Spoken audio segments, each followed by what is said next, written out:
Les maîtres du mystère.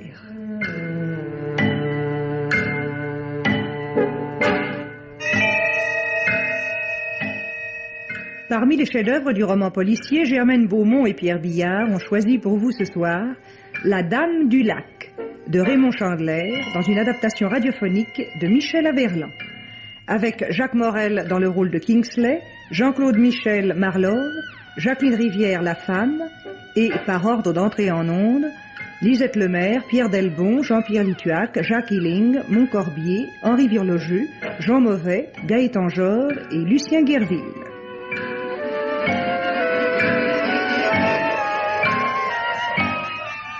Chronique de Germaine Beaumont et Roger Régent. Prise de son, Jean Delanduc. Bruitage, Jean-René Niclès. Assistante, Marie-Denise Vanda. Réalisation, Pierre Billard.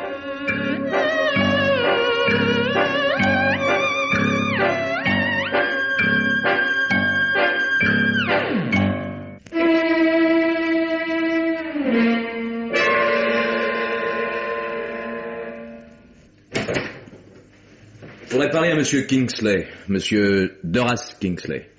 Vous avez un rendez-vous? Quel est votre nom? Philippe Marlowe. Marlowe. Je ne vois votre nom nulle part. Il est très difficile de voir Monsieur Kingsley si on n'a pas pris la précaution de solliciter un rendez-vous. Dites à votre patron que je viens de la part du capitaine Petersen. Monsieur Kingsley connaît le capitaine Petersen? La meilleure façon de le savoir est encore de lui poser la question. Monsieur Kingsley est en conférence. Donnez-moi votre carte. Je la lui remettrai dès que j'en aurai l'occasion. Vous avez de diablement jolies jambes. Je ne sais pas comment sont les vôtres, Monsieur Marlowe. Mais j'aimerais qu'elles vous portent ailleurs. C'est ce qu'elles vont faire. Le bureau de Monsieur Kingsley, c'est celui-là. Mais il est en conférence, je vous dis. Monsieur Marlowe. Vous êtes bien Monsieur Kingsley. Qui diable pensez-vous que je sois? Intéressante, cette conférence. Mais de quoi vous mêlez-vous? Qu'est-ce que vous voulez, vous? Je suis détective privé. D'ailleurs, voici ma carte. Oui. Le capitaine Petersen m'a dit que vous aviez besoin de mes services. Capitaine Petersen? Oui, c'est le chef de la police de Los Angeles, section Hollywood. Bon, c'est parfait, Monsieur Marlowe. Asseyez-vous. Merci. Monsieur Marlowe, je connais effectivement le capitaine Petersen et je lui ai demandé le nom d'un homme sûr pour un travail de confiance. Je suppose que vous ferez l'affaire, mais je vous avertis que je déteste les types qui essaient de jouer au plus fin avec moi. Je vous signale en outre qu'un homme que je paie travaille pour moi. Il fait exactement ce que je lui dis de faire, il la boucle. Autrement, il est saqué, c'est clair. Oh, on ne peut guère se montrer plus clair sans être parfaitement désagréable. Qu'est-ce que vous attendez au juste de moi, Monsieur Kingsley? Ça vous intéresse? Vous faites pourtant tout ce qu'un détective peut faire, non? Pas tout. Non seulement ce qui est suffisamment honnête. Bon, enfin, ne vous fâchez pas. Alors, voilà de quoi il s'agit. Ma femme a disparu et je désire que vous la retrouviez. Ok, je retrouverai votre femme. Vous pouvez me donner son signalement? Oui, Crystal avait... Enfin, je veux dire, elle a 30 ans. Elle est blonde, mince. Oui, je vois. Vous n'auriez pas plutôt une photo d'elle? Oh, si. Si. Merci. Voilà. Quand, Madame Kingsley, vous a-t-elle quitté? Crystal est partie pour la montagne au mois de mai. Nous possédons un chalet pas loin de Puma Point. Vous connaissez le coin? Un peu, oui. Notre picoque est situé au bord d'un lac privé, Little Farm Lake. Nous payons un gardien, Bill Chess. C'est un pensionnaire de guerre. Et il habite là-haut avec sa femme.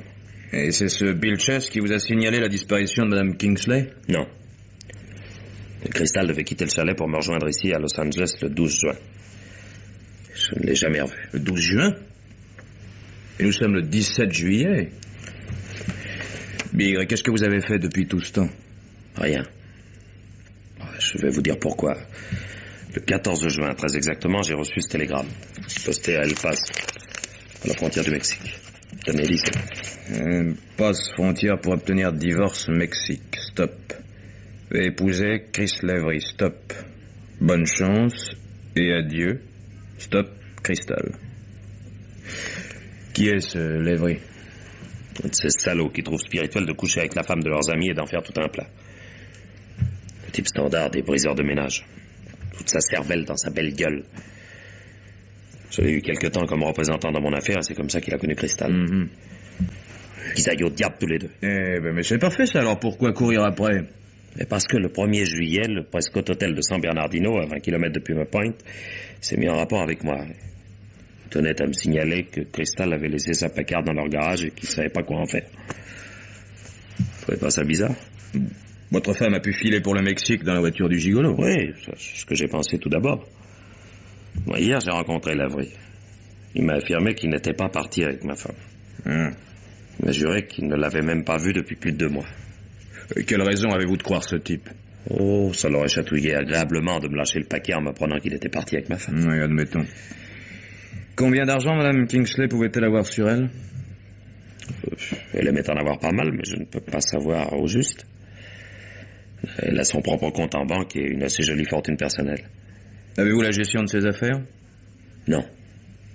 Oh, j'ai essayé. C'est pas drôle de voir 20 000 $ par an filer en gueule de bois et en ami du genre Lavery. Bon, ben, je commence à avoir une idée de ce qu'est Mme Kingsley. Elle est jeune, jolie, casse-cou et enragée. Elle boit et elle fait des choses dangereuses quand elle a bu. C'est du gâteau pour les hommes. Et votre description colle depuis A jusqu'à Z. Alors, qu'est-ce que vous allez faire? Je vais grimper faire un tour au chalet, à Puma Point. Mais auparavant, je crois que je vais aller rendre visite à ce Lavery. Où perche-t-il, ce zèbre? En banlieue, 623 rue Altaïr, à Bay City.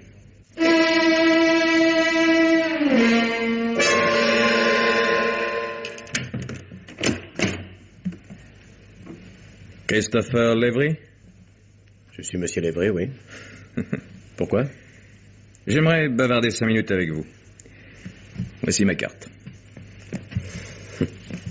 Désolé, mon vieux. Pas besoin de détective aujourd'hui. Je travaille pour Doras Kingsley. Allons, ne faites pas cette tête-là. Vous savez très bien que je vais vous poser des questions et que vous y répondrez gentiment. Figurez-vous que j'ai même un télégramme à vous faire lire. Un télégramme qui vient d'El Paso. Ça va, j'ai compris, entrez, faites comme chez vous. Merci. Mais dites-moi, c'est gentil ici. Et pas même ça, oui. Oui, je vois. Dites-moi, Lavery. J'aimerais savoir pourquoi vous ne voulez pas nous dévoiler l'endroit où se trouve Crystal.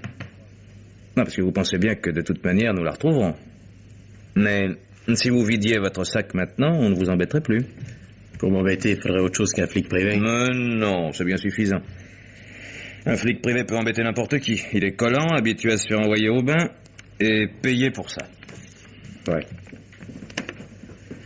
Et si vous le prenez par les sentiments, je vais tout vous dire. Je connais le contenu de votre télégramme à la noix. Et ça ne colle pas du tout. Ah. D'abord parce que j'ai jamais mis les pieds à El Paso avec Crystal Kingsley. Ensuite parce que ce machin est daté du 14 juin et que je n'ai pas vu Crystal depuis le mois de mai. Je l'ai d'ailleurs dit à Kingsley. Il n'est pas forcé de vous croire. Pourquoi lui mentirais-je? Crystal est libre? Ses maris propriétaires me font mal quelque part. Mais si vous n'étiez pas avec elle à El Paso, pourquoi aurait-elle envoyé ce télégramme? Tu penses que c'est une blague? Crystal a toujours un tas de trucs comme ça en réserve. Oui. Tous sont idiots, mais quelques-uns sont dangereux. Et puis, peut-être que ce télégramme était une idée à elle pour me faire revenir. Mais moi, je l'avais plaqué. J'étais écœuré par cette femme. Ah, j'aime pas beaucoup ça. J'aurais préféré que vous soyez allé avec elle à El Paso. Là, vous vous seriez disputés, séparés. Vous ne pouvez pas me raconter l'histoire de cette façon-là. Mais bon Dieu, puisque je vous affirme que je ne suis allé avec elle ni là ni ailleurs. Ça ne peut pas vous entrer dans le crâne, non? Ça y entrera quand je le croirai, Lavery. Alors vous persistez à penser que je vous ai menti. Ah, menti. Non, menti, c'est beaucoup dire. Je crois simplement que vous en savez long sur l'affaire, mais que vous préférez garder ça pour vous. C'est dommage, Lavery. Très dommage. Car je vais être obligé de revenir vous voir. Et je vous préviens que cette fois, ce ne sera plus pour avaler des bobards. Je reviendrai parce que j'aurai trouvé des choses dont il faudra que nous parlions longuement. Allez vous faire voir. Je n'y manquerai pas, monsieur Lavery, je n'y manquerai pas.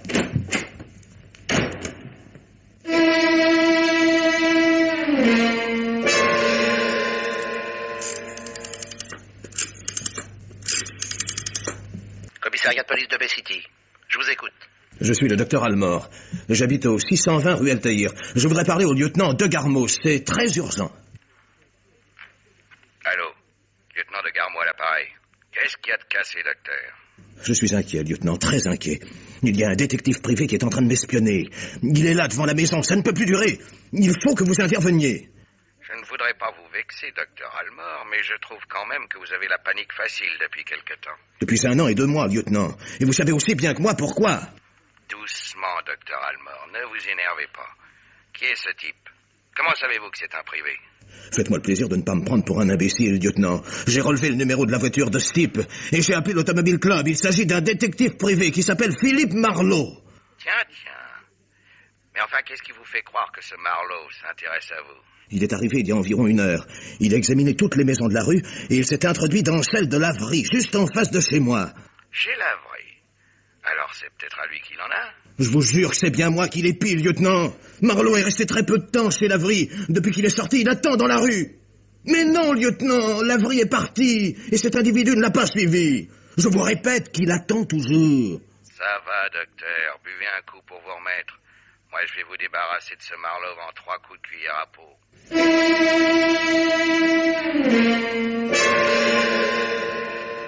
On attend quelqu'un? On cherche quelqu'un? C'est moi qui pose les questions. Un flic? Ah, pardon. Non, je me demandais ce que voulait dire cette comédie. Maintenant, j'y suis. Quelle comédie?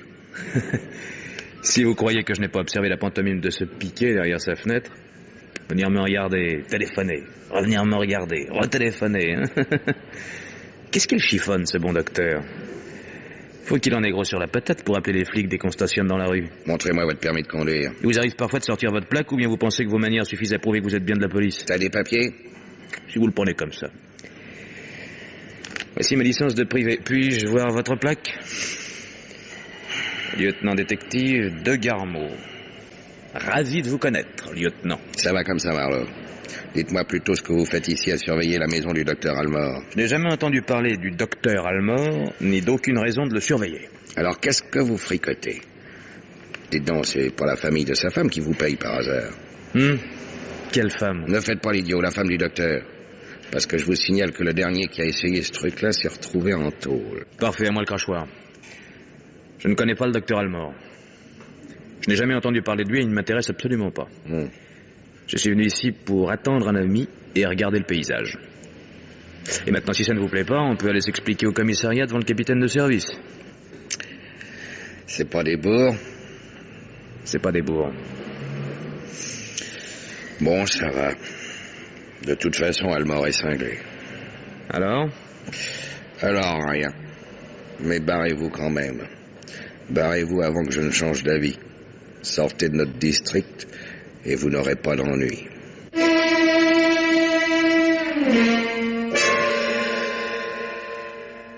Alors, Marlowe, des résultats? J'ai rencontré Lavry. Oui. Ça ne m'a pas appris grand-chose et je persiste à croire à ma théorie. Ils se sont fait une scène à tout casser, ils ont rompu, mais Lavry espère encore se remettre bien avec votre femme. Alors, il doit savoir où elle est. C'est possible, mais c'est pas évident. À propos, il m'est arrivé une aventure plutôt bizarre dans la rue où habite Lavry. Vous savez qu'à l'extrémité de la rue Altaïr, il n'y a que 2 maisons. Oui. Une à Lavry, l'autre à un certain docteur Almore. Oui. Eh bien, ma présence devant chez lui a tellement inquiété le docteur qu'il a appelé les flics. Mais il croyait que la famille de sa femme le faisait surveiller. C'est vraiment une curieuse coïncidence. Je connais Almore. C'est un drôle de type. Un de ces docteurs qui court toute la nuit avec une boîte de morphine sous le bras pour calmer les ivrognes qui voient double. Il a soigné Cristal pendant un certain temps. Ou bien contre mon avis d'ailleurs. Mais pourquoi est-ce que la famille de sa femme le ferait surveiller? C'est une vieille histoire, une sale histoire. Florence Almore est morte il y a de ça 1 an et quelques mois, asphyxiée au gaz. L'enquête officielle a conclu au suicide, mais bien des gens ont eu des doutes, à commencer par sa famille à elle. Et d'autant plus que l'infirmière du docteur, une petite blonde avec laquelle il couchait plus ou moins, a disparu le lendemain, que personne ne l'a jamais revue.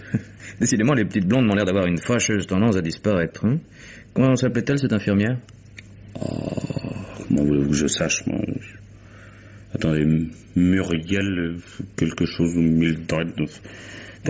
J'en sais rien. Puis je ne vois pas le rapport avec le travail dont je vous ai chargé. Je vous paie pour retrouver ma femme et pas pour étudier l'état des nerfs du docteur Almore. Ok. Je pars pour Puma Point.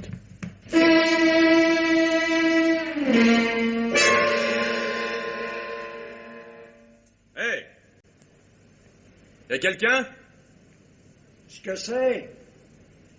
Monsieur Bill Chess. C'est moi? Voici une lettre de Monsieur Kingsley qui m'autorise à visiter sa maison. Ça m'a l'air correct. Eh ben, mais ravi de vous connaître, Monsieur Marlowe. Je suis justement en train d'aérer. Vous voyez si c'est bien installé, hein? Faut dire que ça a coûté chaud. Pas loin de 10 000 $ à ce qui paraît. Ouais, ça, j'avoue que c'est un joli morceau. Dites donc, mon vieux, vous devez sûrement pouvoir me renseigner. Est-ce que les lits sont bons? Et un coup de poing dans la gueule, ça vous arrangerait? Est-ce que les lits sont bons? Non, mais des fois. Vous croyez que je peux pas reconnaître un flic à l'odeur quand j'en vois un? Alors Kingsley se paye un détective pour monter ici et voir si je porte ses pyjamas. Mais quel sacré mot je vous pique. Je ne suis pas ici pour enquêter sur votre vie amoureuse. Oh, désolé, Monsieur Marlowe. Comprenez, j'ai dépassé le plafond la nuit dernière et j'ai une gueule de bois comme 25 Polonais. Que voulez-vous, quoi? Je vis seul ici depuis 1 mois. Pas de copains et pas de femmes. Surtout pas de femmes. Tiens, Kingsley m'avait pourtant dit que vous étiez marié. Oui, j'étais marié. Mais Muriel m'a quitté. M'a quitté depuis 1 mois. Le vendredi 12 juin. Oh, je vous jure que je me souviendrai de cette date-là. Bon, mais vous fichez bien de Muriel. Après tout, vous la connaissiez pas, non? Bon, votre histoire ne me regarde pas, mais si ça peut vous faire du bien d'en parler... Oh, vous êtes un chic type. Je sens qu'on va être copains tous les deux. Mais je vais vous raconter. C'était une chouette gosse, Muriel. Je l'avais rencontrée dans une boîte de Riverside il y a 1 an et 2 mois. On s'est mariés. J'étais fou d'elle. Oh, et vous savez comment ça se passe avec le mariage. Hein, au bout de quelque temps, un salaud dans mon genre, ça veut du changement. Oui, Ça. oh, je sais comment ça se passe. Ouais, ben, voilà qu'un beau jour, je vais chercher l'autre. Crystal Kingsley, la femme du patron. Une prétentieuse dont je me fiche comme d'une guigne. C'est arrivé comment? Oh, ben, je suis là-bas un matin occupé à brûler des ordures. Et elle s'amène avec un pyjama, oh, si mince qu'on voyait le rose de sa peau à travers. Oh, puis... Vous m'avez demandé, tiens, si les lits étaient confortables, et ça m'a fichu en rogne. Eh ben oui, le lit où j'étais, il était très confortable. Oui, oh, pas besoin de faire un dessin pour la suite, vieux. Muriel a compris, elle est partie, hein? Oh, la nuit même. J'étais pas à la maison. Je me sentais trop moche pour rester. Ah, j'ai filé. Je me suis cuité à mort. Oh, ça m'a pas tué, et ça m'a pas soulagé. Je suis revenu vers 4 heures du matin. Muriel était partie avec ses valises. Elle avait juste laissé un petit mot sur le bureau et un peu de crème de beauté sur l'oreiller. Et qu'est-ce qu'il disait, le petit mot? Oh, ça, je peux vous le réciter, c'est pas long. Je regrette, Bill, mais j'aime mieux mourir que de rester avec un type comme toi, Muriel. Moche. Ah. Et Crystal Kingsley? Oh, j'en sais rien. Elle a dû plier bagage et partir la même nuit, je l'ai pas revue. Et j'ai pas envie de la revoir. Madame Kingsley n'est pas rentrée à Los Angeles depuis son départ d'ici. Son mari ne sait pas où elle est. Et il vous a envoyé la chercher. Oh, bon Dieu, ma première idée était la bonne. Un flic, hein? Et comment que je l'ai ouverte? Et comment que je lui ai pleuré sur l'épaule? Quoi, je peux respecter une confidence aussi bien qu'un autre. Mais dites, c'est vrai? Cette petite garce de cristal a mis les voiles? Ça en a tout l'air. Bon, puisqu'elle n'est pas ici, je vais aller la chercher ailleurs. Dommage. Le coin n'est pas mal. Oh. Il y a du poisson dans ce lac? Oh, quelques vieilles truites. Pas d'alevin. J'ai toujours aimé la pêche, moi. Sans blague, il faudra que je revienne. Tiens, qu'est-ce que c'est que ce machin qui se balade entre 2 eaux? Oh, c'est sûrement grand-mère. Ah oui, une truite qui se prélasse là-dedans depuis des années. Elle devrait avoir honte de prendre tellement de lard. On peut toujours se tromper, mais si ce truc-là est une truite, moi je suis un gardon. Passez-moi un pavé. Qu'est-ce que vous voulez en faire? Le jeter dans l'eau, créer un remous. Ah, pour une truite, elle est pas nerveuse. Mon Dieu, Marlowe! On dirait un bras. Ferme-la. Et donne-moi une autre pierre. Non, pas la peine, ça remonte. Bouge pas. Ça remonte lentement. Dis donc, Bill. Tu savais que ta femme était au fond du lac?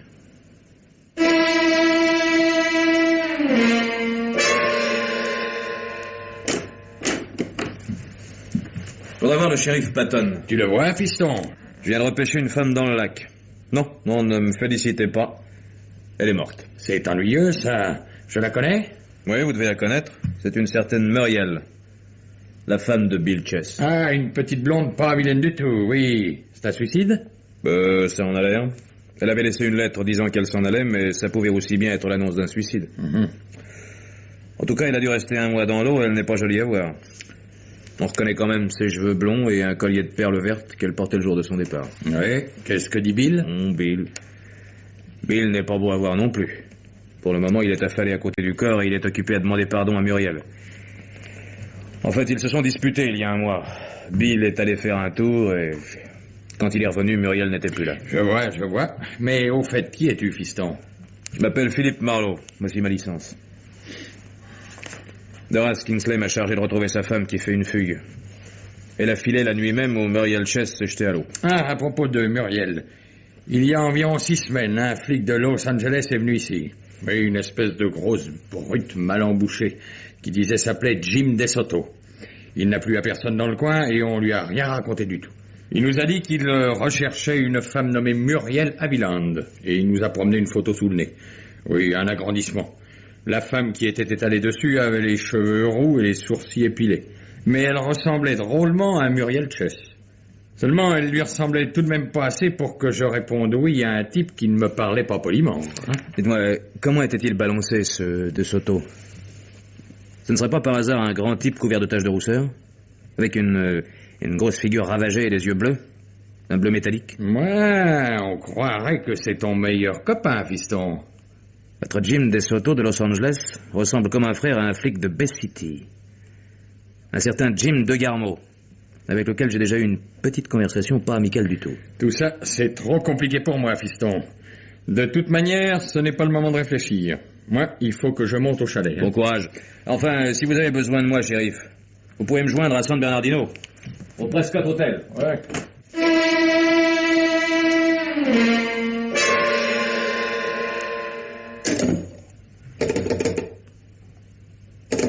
Alors, vous voulez m'envoyer le chasseur?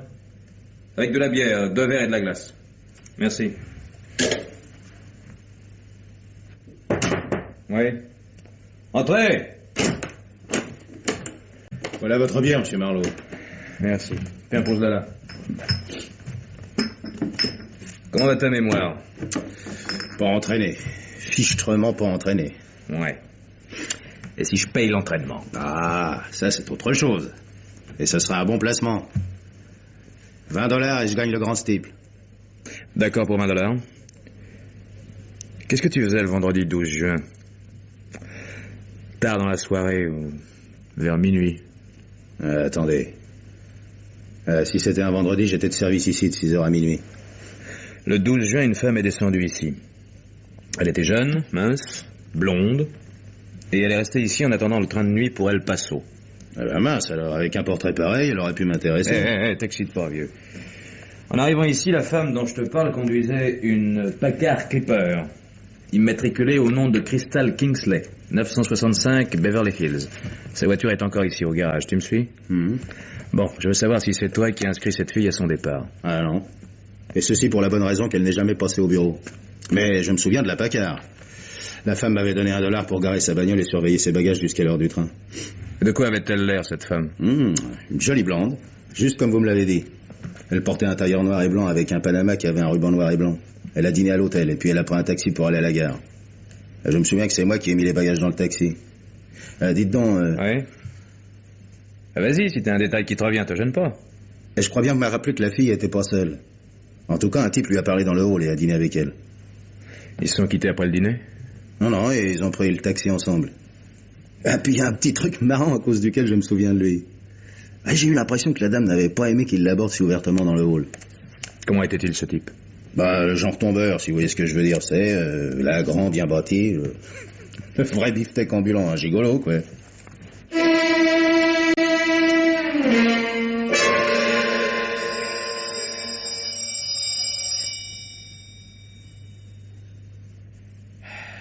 croyez peut-être le consolateur de toutes les blondes en détresse.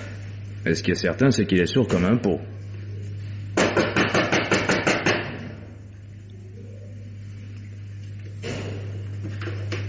Il a laissé sa porte ouverte. Sourd et cinglé. C'est complet. Vous m'avez fait peur. Qu'est-ce que vous fichez là, vous? Vous êtes venu faire un carton? Si vous approchez, je tire. Je vous assure que je tire. Hé, détournez ce revolver de mon estomac. Ça me rend nerveux, ces trucs-là.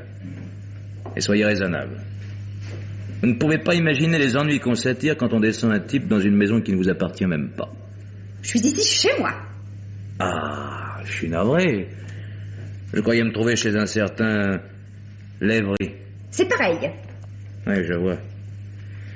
Et moi qui étais persuadé que Lévry n'aimait que les blondes. Oh, mais vous êtes un insolent. Oh, j'ai eu tort d'entrer ici en l'absence de Monsieur Lavry. Il sera furieux. Mais il sera encore plus furieux si vous laissez un cadavre sur le tapis. Un cadavre sur le tapis? Vous ne voulez pas dire? Mais ce tapis a coûté $200. Mais qui êtes-vous? Et qu'est-ce que vous faites ici? Moi, je suis Madame Falbrook, la propriétaire. Dites-moi, vous venez toujours avec un revolver à la main pour toucher votre terme? Oh, ce revolver? Oh, c'est drôle, n'est-ce pas? Je l'ai trouvé dans l'escalier. Je suis montée au premier, j'ai appelé, j'ai regardé dans la chambre à coucher. Et le revolver? Oh, tenez, prenez-le. Vous me feriez plaisir. J'ai toujours eu peur des armes à feu. Merci. Mais qu'est-ce qui vous fait rire? Avant de menacer les gens avec un revolver, Madame Falbrook, assurez-vous au moins qu'il est chargé. Celui-ci est vide. Ah oui? Oh, c'est vraiment étrange. Vous partez? Oh, bien sûr, j'ai autre chose à faire qu'à attendre mes locataires. Vous restez là, monsieur? Oui, je crois que je vais attendre encore un peu Lévry.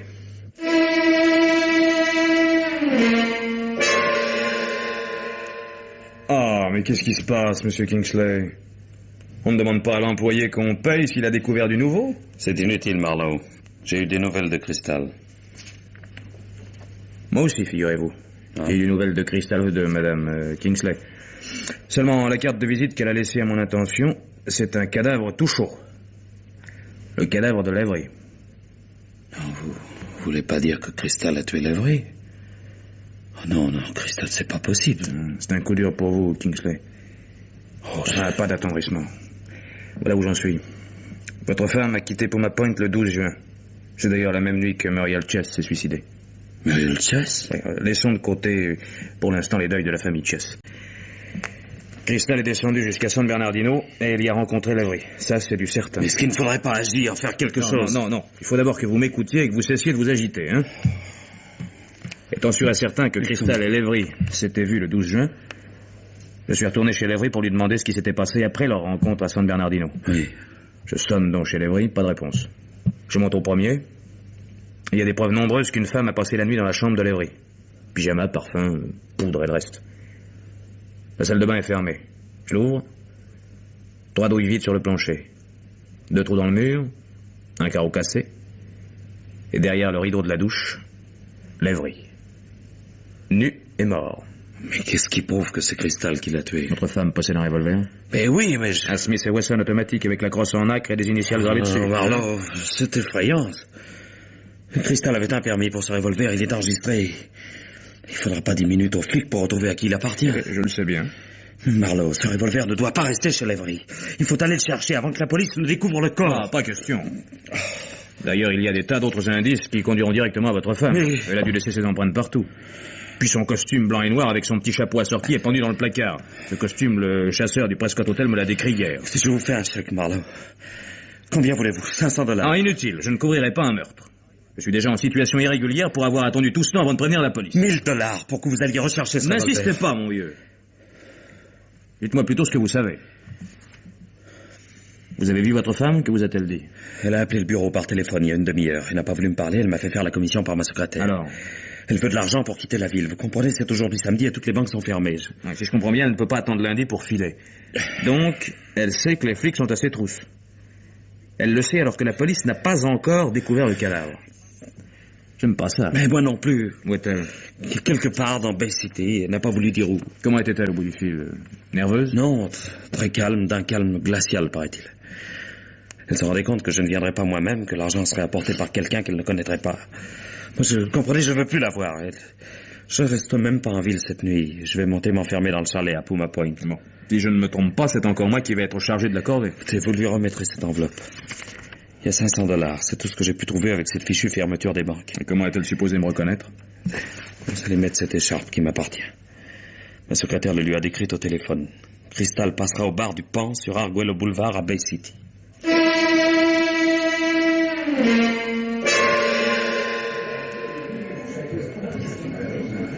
Barman, mettez-moi un whisky.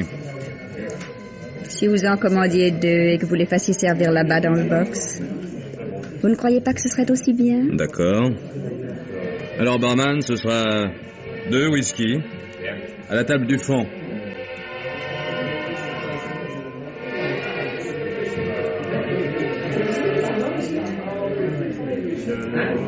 C'était idiot de choisir ce bar. Il y a foule, j'ai failli me faire raccrocher 3 ou 4 fois par des types. Enfin, ça n'a pas d'importance. Donnez-moi l'argent. Je voudrais savoir qui vous êtes. Vous savez qui je suis. Combien m'apportez-vous?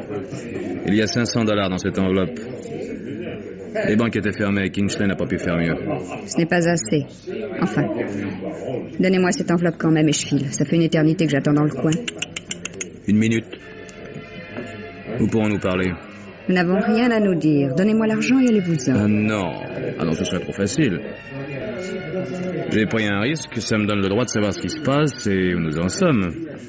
De quoi voulez-vous que nous parlions? Eh bien, mais de vous, de ce que vous avez fait, des endroits où vous avez été, et de ce que vous comptez faire.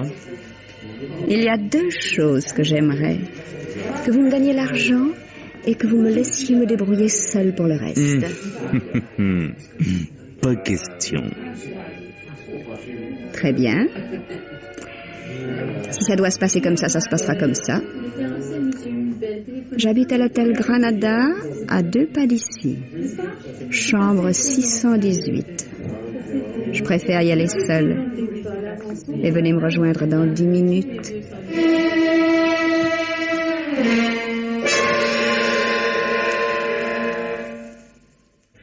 Je me faisais une idée très différente de vous d'après la description de Kingsley. D'après celle de Lavery également. Je vous ai dit que je n'avais pas de temps à perdre. Comment vous faire entrer ça dans le crâne? Aucun moyen.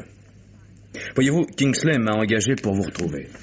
Sa secrétaire me l'a dit au téléphone en m'expliquant le coup de l'écharpe. Donc je suis un peu au courant de vos déplacements. Je sais que vous aviez décidé de passer un mois à Puma Point pour vous remettre les idées en place. Ce mois, vous l'avez effectivement passé là-haut. Le 12 juin, vous deviez rejoindre votre mari à Los Angeles.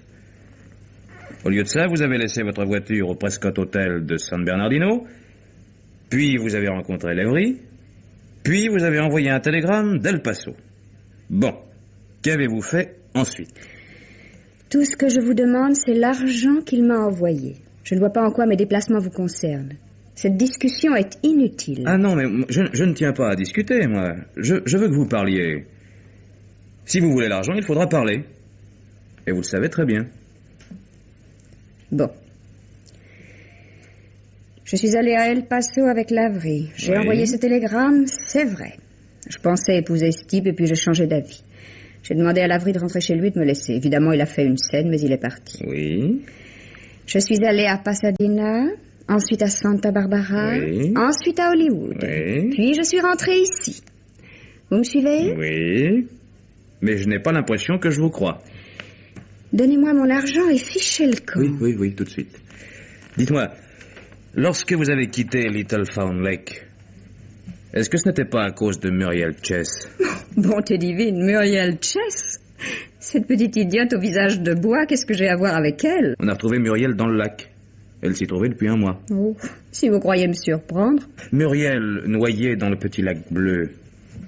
Ça n'a pas l'air de vous émouvoir beaucoup. Je la connaissais à peine, cette fille.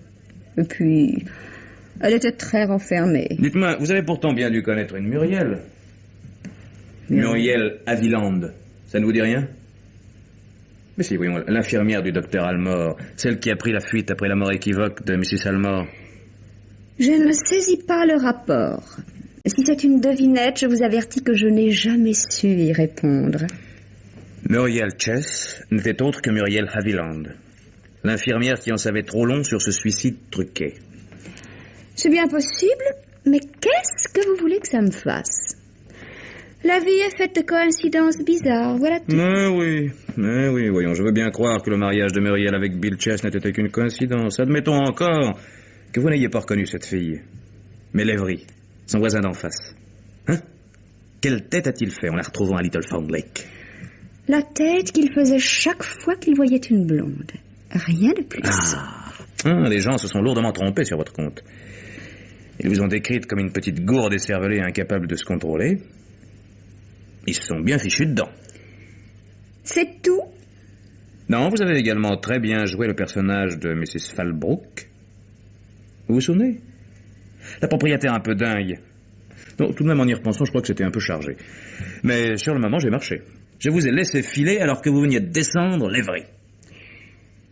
Vous avez l'esprit lent, mais j'ai l'impression que vous n'êtes pas trop bête si on vous laisse le temps de réfléchir. Dites-moi ce que vous allez faire au juste. Vous emmenez voir les flics. Ce sera un vrai plaisir. Vous ne le ferez pas. Ah, parce que Kingsley m'a chargé de te protéger, hein? C'est vrai qu'il m'a demandé de protéger sa femme. Mais espèce d'idiote. Il y a longtemps que j'ai compris que...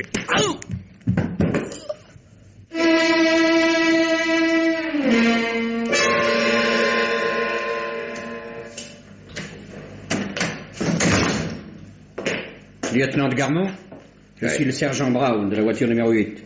C'est nous qui avons été dirigés ici lorsque le commissariat a appris qu'il y avait un meurtre à l'hôtel Granada. C'est bon.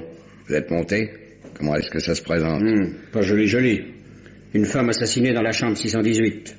Une brune. Mais elle est étranglée, la poupée. On a coincé son assassin. L'assassin? Il vous attendait? Il était évanoui, couché sur la carpette. Mon collègue est resté dans la chambre pour avoir l'œil dessus. D'ailleurs, il est encore groggy. C'est bon, je monte.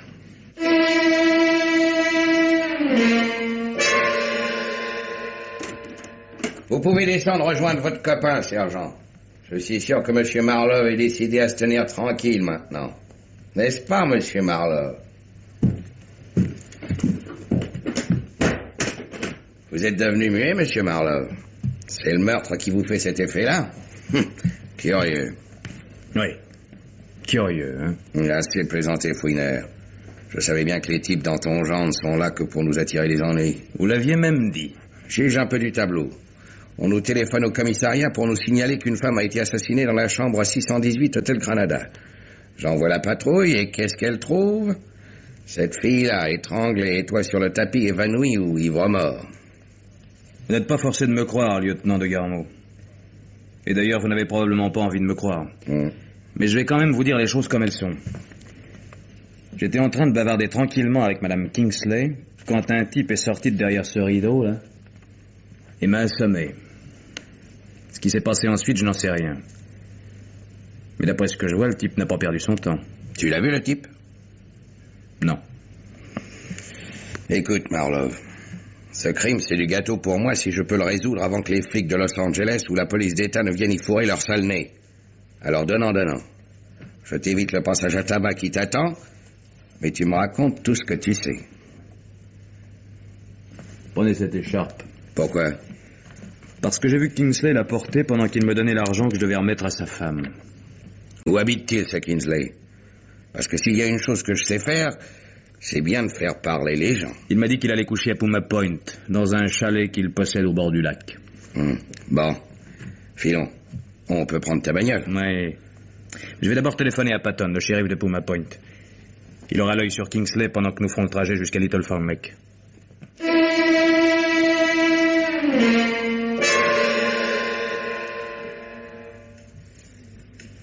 Bonsoir, shérif. Bonsoir. Voici le lieutenant de Garmont de la police de Bay City. Maintenant, je vous présente le shérif Patton. Ravi de vous revoir, lieutenant. La dernière fois que nous nous sommes rencontrés, vous portiez une espèce de pseudonyme. Ne perdons pas de temps, grand-père. Oui, Kingsley. Ne vous inquiétez pas, il s'est saoulé et il cuve. On l'entend ronfler d'ici. Dites-moi, lieutenant, c'est moi qui vous ai téléphoné hier pour vous annoncer la mort de Muriel Chess. Mais si, je me souviens même que vous avez eu l'air surpris. Mais comme c'est moi qui suis chargé de l'enquête sur sa mort, je tiens à savoir pourquoi la police de Bay City la recherchait. Aucun rapport avec sa mort. Elle était recherchée pour le meurtre de la femme de son patron, le docteur Almore de Bay City. Moi, je ne tiens pas debout. La femme d'Almore s'était suicidée. Il y a eu une enquête et tout. Le verdict a été suicide. C'est dommage, de Garmont. Et qu'est-ce qui est dommage, Fouineur? Que vous soyez stupide. Parce que vous êtes un type stupide, de Garmont. Oui. Vous ne faites que des choses stupides d'une façon stupide. Si vous aviez été seulement poli avec Patton, quand vous êtes monté à Puma Point le mois dernier, vous auriez retrouvé votre Muriel.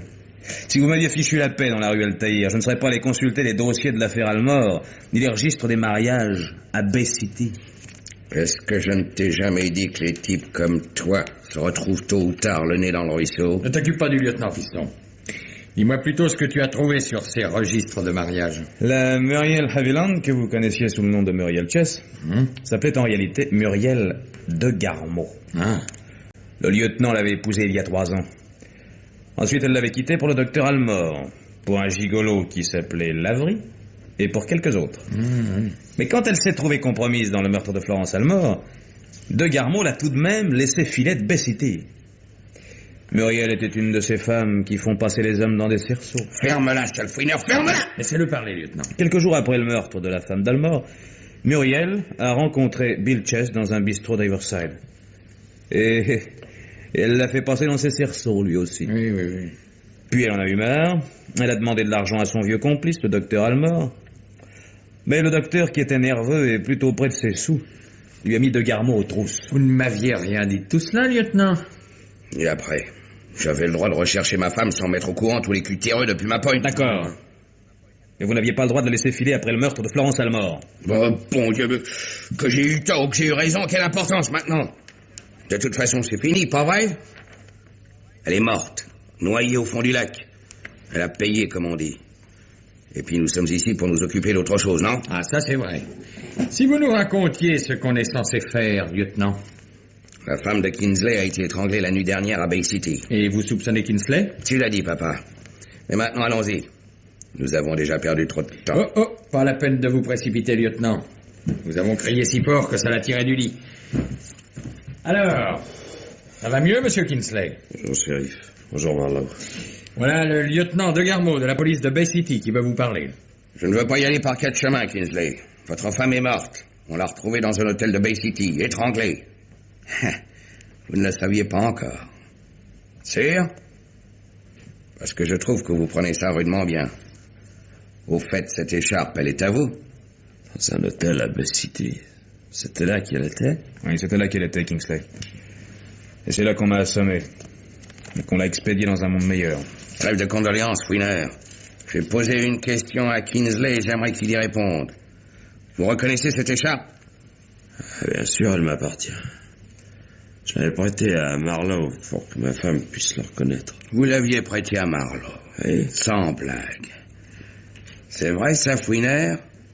Si c'est vrai, ça te coûtera cher. Parce que je n'aime pas qu'on se paye ma tête. Alors, ne vous fâchez pas, lieutenant. Rappelez-vous plutôt ce que je vous ai dit, tout simplement que j'avais vu Kinsley porter l'écharpe. Ce qui, soit dit en passant, était la stricte vérité. Ah, bien sûr, j'aurais dû ajouter que je l'avais prise ensuite pour aller à Bay City. Oui. Tu as attendu d'être ici pour l'affirmer devant témoin. Combien est-ce que Kinsley te paye pour lui servir de couverture? Le tarif habituel. Plus $1000 si je peux prouver que sa femme n'a pas tué Lavry. Dommage que tu ne puisses pas gagner les $1000. Dommage qu'on ne puisse pas gagner $1000 toutes les 5 minutes. Parce que ceux que m'a promis Kinsley, c'est comme s'ils étaient dans ma poche. Je les ai gagnés, et bien gagnés. Personne ne le sait mieux que vous, de Garmont. Mais pourquoi le saurais-je? J'ai vu la femme de Kinsley une seule fois dans ma vie, pas plus tard que la nuit dernière, et elle était morte. Vous n'avez pas vu Crystal Kingsley la nuit dernière, lieutenant. Qu'est-ce que tu racontes? Je dis que vous n'avez pas vu Crystal la nuit dernière. Que vous ne l'avez même jamais vue. Et ceci pour la bonne raison que Crystal Kingsley est morte depuis 1 mois. Alors, vous n'allez pas me dire que vous n'étiez pas au courant de Garmont. Vous n'allez pas essayer de me faire croire que vous ne saviez pas que la dame du lac, ce n'était pas Muriel. Et Madame Kingsley. Tu dérailles, Fouineur. Ah, je ne comprends plus, fiston. Bill Chess a reconnu... Bill Chess a vu des cheveux blonds, un collier de jade et serre-mort. Tout le monde s'est trompé de blonde dans cette histoire. Ainsi, fiston, d'après toi, la femme noyée dans le lac est Crystal Kingsley, tandis que la femme étranglée au Granada Hotel est Muriel Chess. Poussez votre chansonnette tous les deux. Vous ne pourrez pas continuer longtemps. Ah, j'aimerais autant que vous rentriez ce revolver, lieutenant. Ça ne se fait pas beaucoup par ici de tirer sur les gens, hein? Quant à toi, fiston, explique-toi. Quand Muriel a su que son mari, le lieutenant de Garmo, était à sa recherche, elle a eu peur. Bon. Elle a décidé de filer au plus vite. De toute façon, elle en avait assez de Bill, de ses beuveries, de ses colères. Alors elle a trouvé le moyen idéal. Elle a profité de cette belle nuit de juin pendant laquelle elle était seule au bord du lac, avec une fille saoule et sans méfiance. Une fille, attention, une fille qui avait couché avec son mari quelques heures auparavant. Elle a assommé Crystal, et puis elle l'a traînée sous l'appontement avec un poids au pied. Oui, ainsi c'est Muriel qui m'a expédié ce télégramme d'El Paso. Exact, Kingsley. Ah, ça, le plan de Muriel était impeccable. Elle prenait les vêtements, les bijoux, l'argent liquide et la voiture de Crystal. Puis, arrivée à El Paso, elle changeait une fois de plus d'identité et... passait muscade. Plus de Muriel, plus de Crystal. Elle prenait un autre nom, elle se tenait en blond, en platine, en roux... et elle ramassait d'autres hommes pour les faire passer dans d'autres cerceaux. Moi, je lui trouvais l'air d'une brave gosse, un peu renfermée, oui, endormie. Je vais vous expliquer ce qui a cloché dans l'histoire de Muriel. À San Bernardino, elle est tombée sur un type qui la connaissait depuis longtemps et qui n'avait qu'à dire Muriel. Mais je l'ai rencontré le 14 juin à San Bernardino pour faire échouer toute la combinaison. Vous voyez de qui je veux parler, Kingsley? Lavery. Lavery lui-même. Alors ma pauvre Crystal est morte au fond du lac et c'est Muriel qui a tué Lavery. Et une fois le corps retrouvé, elle n'avait pas le choix. Elle était obligée de le tuer. Dis-moi, fiston, il y a un détail qui m'échappe. Tu as bien dit que cette petite Muriel a été étranglée hier soir à Bay City. Mais tu n'as pas encore dit qui l'a étranglée. Ah.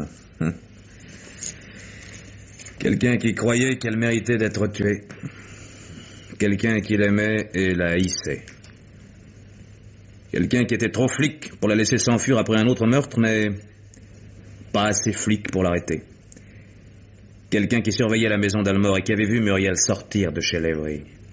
Quelqu'un comme Jim de Garmo. Je ne crois pas que tu aies un revolver, Marlowe. Patton a le sien, mais il n'aura pas le temps de le sortir avant que je fasse un trou dans son gros bide.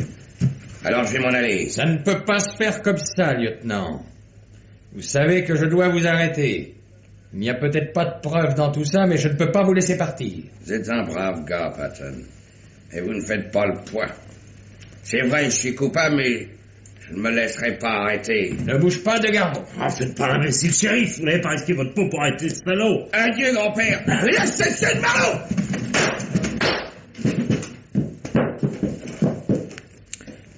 Je te remercie, fiston. Sans ta chaise, je prenais au moins un pruneau. Ah, le pauvre type, hein. Il aurait jamais dû me donner l'occasion de tirer. Je tire au pistolet depuis plus d'années qu'il n'en comptait sur la terre. Pourquoi a-t-il fait ça? Alors, il aurait pas dû. Oh, il a fait ça à cause d'une petite blonde bien tranquille, Patton. À cause d'une petite blonde au visage un peu endormi. À cause d'une fichue garce qui a suicidé Florence Almore, noyé Crystal Kingsley, démoli Bill Chess et tué Chris Lavery. Un fichu tableau de chasse. À partir de maintenant, plus rien n'aura jamais d'importance entre nous. Et pourtant, je crois que je vais vous choquer, Kingsley, et vous aussi, Patton, voyez-vous. Dans toute cette histoire, il n'y a qu'une seule personne qui m'inspire un peu d'affection et de pitié, oui. Et c'est de Garmo. C'est ce pauvre flic stupide qui a préféré tuer de ses propres mains la femme qu'il aimait, plutôt que de la laisser continuer. De Garmo, l'imbécile. Qui a eu une vie idiote et une mort rudement moche.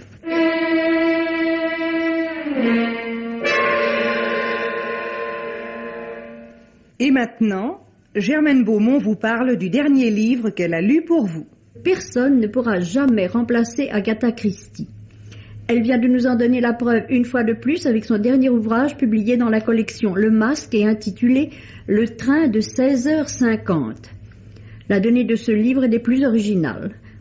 Une certaine Mrs. Gillicuddy est en route pour passer quelques jours chez sa vieille amie Miss Marple.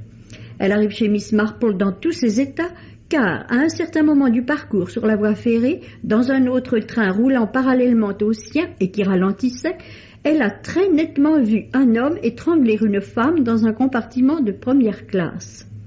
Or, rien ne vient corroborer cette assertion. Quand un crime est commis, on doit trouver le cadavre, surtout dans un train ou le long de la voie ferrée. Miss Marple, digne émule d'Hercule Poirot, dont nous connaissons les qualités d'intuition et de déduction, le fait observer à son amie. Celle-ci s'obstine. Il y a eu crime. Les autorités ferroviaires alertées se récusent à leur tour. On ne leur a rien signalé. Découragée, Mrs. Gillicuddy part pour les Indes et c'est Miss Marple qui va essayer de résoudre l'énigme d'un assassinat qui n'eut qu'un seul témoin, et cela dans une région où l'on n'a constaté aucune disparition féminine. Au moyen d'une carte et d'un indicateur des chemins de fer, elle arrive à repérer l'endroit où, certains jours, certains trains se rencontrent, et c'est sur une très longue courbe en surélévation cernant une propriété nommée Rutherford Hall. Cette propriété est occupée par une nombreuse et peu agréable famille que divisent en outre des questions d'intérêt. Cette famille comprend le père, très âgé, infirme, ses fils, mariés, veufs ou célibataires, plus une fille assez énigmatique. L'assassin a certainement choisi la courbe de Rutherford Hall pour précipiter le corps, mais quel assassin, le corps de qui, et pourquoi, et où est le corps ?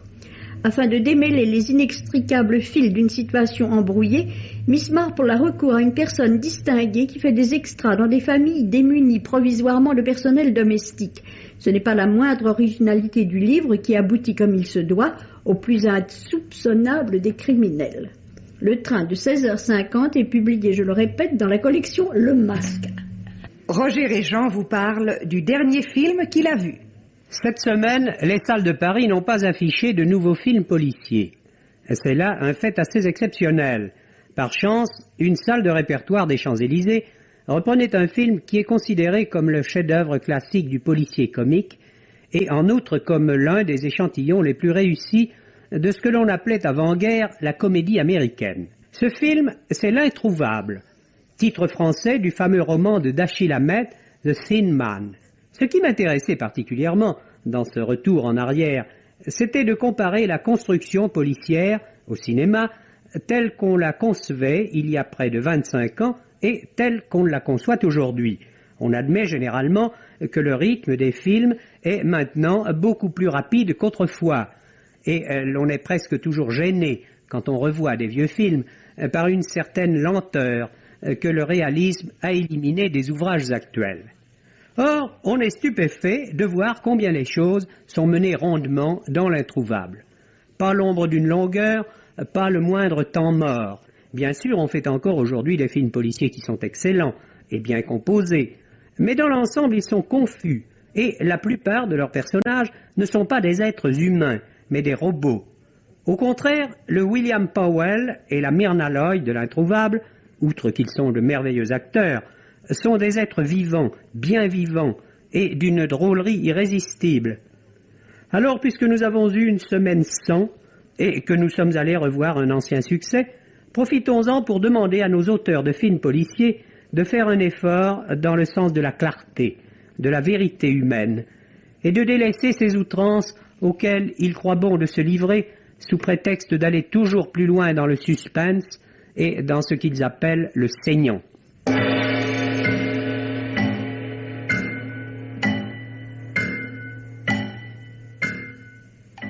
Les maîtres du mystère.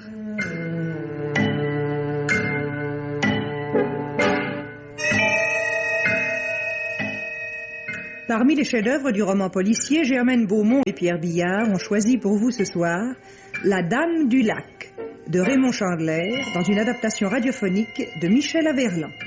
Avec Jacques Morel dans le rôle de Kingsley, Jean-Claude Michel Marlov, Jacqueline Rivière la femme et, par ordre d'entrée en onde, Lisette Lemaire,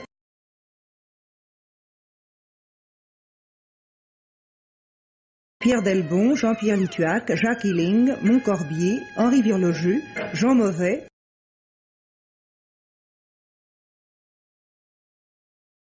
Gaëtan Jor et Lucien Guerville.